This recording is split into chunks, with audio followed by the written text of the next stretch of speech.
When did your teacher give everyone a free A+? Mrs. Lambert walked into class with tears streaming down her face and slammed her coffee mug on the desk so hard it broke. If one of you can find the woman my husband is cheating on me with, I will give you an A+ for the semester, and you can stop doing work. Just please help me catch her so I can deliver justice. Someone in the back raised their hand slowly and asked if that was really all they had to do.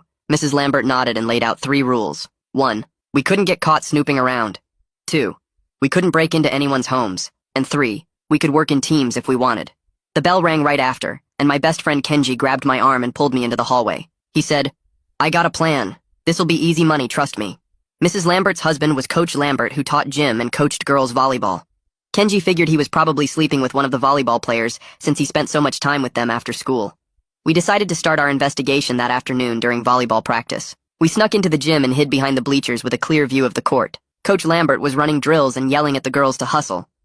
He seemed normal at first, but then we noticed he kept touching the team captain's shoulder when explaining plays.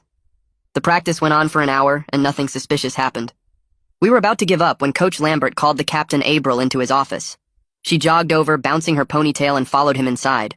Through the window, we could see her tying her hair up in a bun while he made sure no one was looking, then turned off the lights and pulled down the blinds, blocking our view completely. Kenji and I looked at each other, knowing she was giving him the Gawk Gawk 3000. We quietly left the gym and started heading back to Mrs. Lambert's classroom to claim our A+. We were practically running down the hallway when we heard footsteps behind us.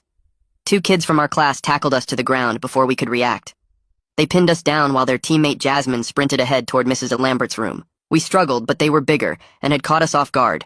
By the time we got free and made it to the classroom, Jasmine was already inside talking to the teacher. After Jasmine left looking smug, I went into the classroom alone. Mrs. Lambert was sitting at her desk crying harder than before. I told her what we'd seen with Coach Lambert and April in his office. She thanked me through her tears and said she'd suspected the volleyball team all along. But then I realized something off. I asked her, "Are you okay? Like, actually okay?" Mrs.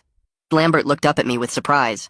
She actually smiled a little through her tears and said I was the first student to ask how she was feeling. I apologized for not asking sooner and told her that even though she was a tough teacher, she didn't deserve to be cheated on. She stood up and walked around her desk.